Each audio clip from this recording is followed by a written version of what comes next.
السلام علیکم ورحمۃ اللہ وبرکاتہ۔ عزیز طلباء و طالبات، آپ سب کا خوش آمدید ہے ہماری یوٹیوب چینل جے کے بوس فاؤنڈیشن کلاسز میں۔ پیارے بچوں، آج ہم جماعت 9ویں کا سبق نمبر 1 جس میں نوٹ خواجہ غلام حسین الدین ہے اور ان کی جو حالات زندگی اور ادبی خدمات ہیں ان پہ مختصر ایک نوٹ جو ہے وہ لے کر حاضر ہیں۔ پیارے بچوں، اگر آپ چینل پر نئے ہیں تو چینل کو سبسکرائب کریں اور اپنے دوستوں میں شیئر کریں، ساتھ ساتھ میں کنٹینیوس بیل آئیکن کو پریس کر کے رکھیں تاکہ جو بھی ہم ویڈیوز نئی اپڈیٹ کرتے ہیں ان کا نوٹیفیکیشن آپ کو جلد ملے، اور ساتھ میں کمنٹس بھی لکھا کریں کہ ہم اپنے ویڈیوز کو آپ کے لیے بہترین کیسے بنا سکتے ہیں۔ تو پیارے بچوں، آج کا جو سبق ہے یہ آپ کے 9th کا لیسن نمبر 1 کا پارٹ 2 ہے۔ آئی بات سمجھ بچوں؟ شاباش۔ خواجہ غلام حسین الدین پانی پت میں پیدا ہوئے، 16 اکتوبر 1904 میں پیدا ہوئے۔ تو پیارے بچوں، کہا جاتا ہے کہ یہ نوٹ میں ہم نے اس طرح سے تیار کیا ہے کہ آپ اس کو بآسانی اپنے ایگزام میں لکھ سکتے ہو۔ پیارے بچوں، خواجہ غلام حسین الدین پانی پت میں 16 اکتوبر 1904 میں پیدا ہوئے۔ ان کے والد کا نام خواجہ غلام الثقلین تھا۔ ٹھیک ہے بچوں، ان کے جو باپ کا نام تھا وہ ثقلین تھا، غلام الثقلین۔ کہا جاتا ہے کہ وہ الطاف حسین خالی کے خاندان سے تعلق رکھتے تھے۔ میٹرک سے لے کر BA تک ہر امتحان میں صوبے میں اول آئے۔ اپنے ڈسٹرکٹ میں ہمیشہ وہ اول آنے سے مراد ہے کہ وہ فرسٹ آیا کرتے تھے، مطلب اپنی صوبے میں سب سے اول آتے تھے۔ سرکار کی طرف سے، تب یہاں انگریزوں کی حکومت تھی، تو سرکار کی طرف سے ICS کرنے کے لیے انگلستان بھیجے گئے،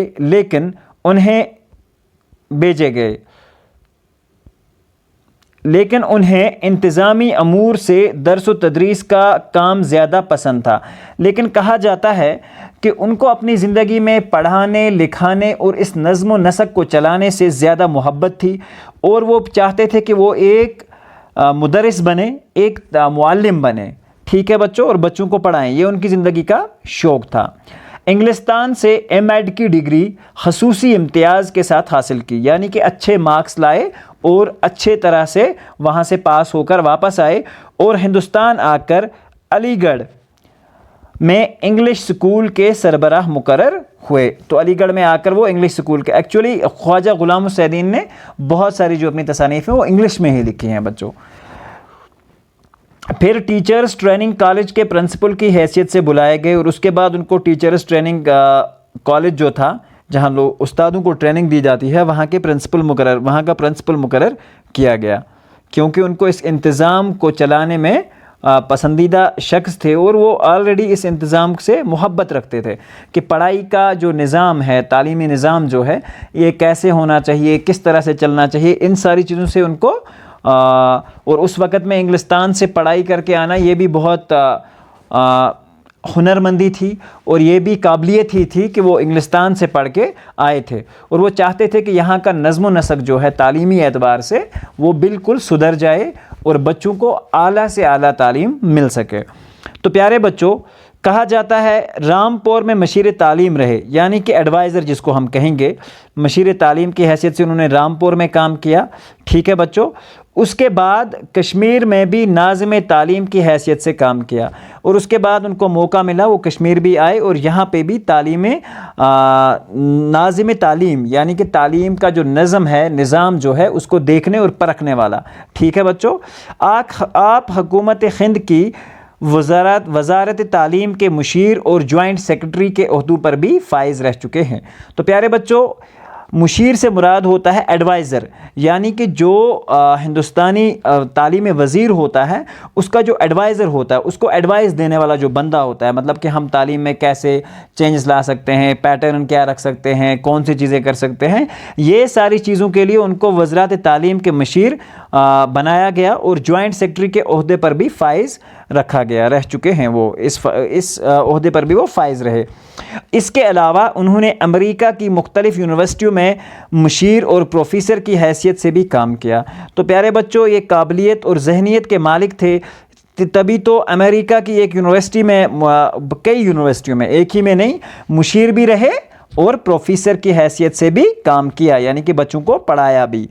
خواجہ غلام السعدین ایک مشہور اور تجربہ کار ماہر تعلیم مانے جاتے ہیں۔ کہا جاتا ہے کہ ایک وہ مشہور اور تجربہ کار ماہر تعلیم، یعنی کہ تعلیم کے اوپر رائے رکھنے والے لوگ، تعلیم کے اوپر تعلیم کے نظم و نسق کو جاننے اور پہچانے والے لوگ، وہ جتنا اچھا لکھتے تھے اتنی ہی اچھی تقریر بھی کرتے تھے۔ پیارے بچوں، وہ لکھتے بھی بہت بڑا اچھا تھے اور کہا جاتا ہے کہ وہ تقریر بھی بہت اچھی کرتے تھے، یعنی کہ جب بھی کہیں اوپنلی ان کو لوگوں سے بات کرنے کا موقع ملا تو انہوں نے بہت اچھی تقریریں بھی کی ہیں۔ انہوں نے زیادہ تر انگریزی زبان میں لکھا۔ اردو میں ان کی مشہور تصانیف جو ہیں روح تہذیب، آندھی میں چراغ، اصول تعلیم، قومی سیرت کی تشکیل وغیرہ ہیں۔ آئی بات سمجھ؟ انہوں نے بہت ساری کتابیں لکھی جن میں روح تہذیب، آندھی میں چراغ اور اصول تعلیم کہ تعلیم کیسے چلنی چاہیے، سیرت کی تشکیل، قومی سیرت کی تشکیل، یعنی کہ قوم کو کیسے رکھنا چاہیے، ٹھیک ہے بچوں، یعنی کہ ہم لوگ کیسے رہ سکتے ہیں، اس کے اوپر بھی انہوں نے ایک کتاب لکھی۔ یہ ان کی مشہور کتابیں ہیں۔ اردو ادب میں کافی اہمیت کے حامل ہیں یہ ساری کتابیں۔ آئی بات سمجھ بچوں؟ شاباش۔ خواجہ غلام السعدین قول و فعل کے اعتبار سے ایک سچے معلم تھے۔ تو کہا جاتا ہے بچوں کہ اپنے قول اور قرار کے اعتبار سے وہ ایک سچے اور ایماندار آدمی تھے، ٹھیک ہے بچوں، شاباش۔ ان کی طبیعت میں شیرینی اور مزاج میں خلوص اور اپنائیت تھا۔ تو پیارے بچوں، ان کی طبیعت جو تھی وہ بہت شیرین مزاج کے تھے، یعنی کہ میٹھی بول بولتے تھے۔ ان کے دل میں نفرت اور وہ قفاست جو ہے وہ بری ہوئی نہیں تھی، اور مزاج میں خلوص اور اپنائیت تھی۔ کسی کو بھی دیکھتے تو اس کو اپنانا، اس کو سمجھانا، اس کو طریقہ دینا، زندگی گزارنے کا آپشن دینا اور باقی معاملات میں سمجھانا، اس کے لیے وہ بہت اور محبت ان کے دل میں بری ہوئی تھی۔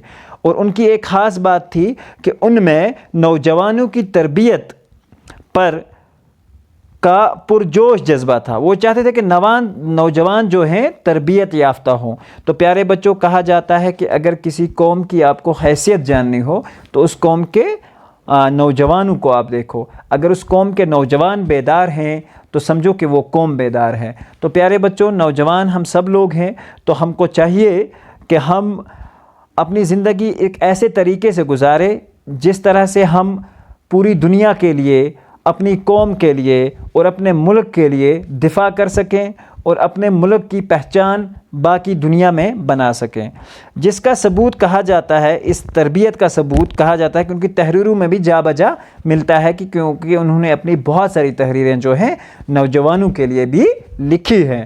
آپ علی گڑھ میں 19 دسمبر 1971 میں انتقال کر گئے۔ تو پیارے بچوں، یہ جو نوٹ ہے یہ آپ ایگزام میں لکھ سکتے ہیں، بآسانی اپنی کاپی پہ درج کر سکتے ہیں اور اچھے سے اس کو یاد بھی کر سکتے ہیں۔ تو پیارے بچوں، یہاں مکمل ہوتا ہے آپ کا درسی نصاب کلاس 9 کا video number part 2۔ Lesson number ابھی 1 ہے، اس کا بھی ویڈیو نمبر پارٹ 3 بھی آنے والا ہے اور پارٹ 4 بھی آنے والا ہے۔ تو پیارے بچوں، بنے رہیے چینل کے ساتھ، ملتے ہیں اگلے ویڈیو میں، جب تک کے لیے اللہ حافظ و نگہبان۔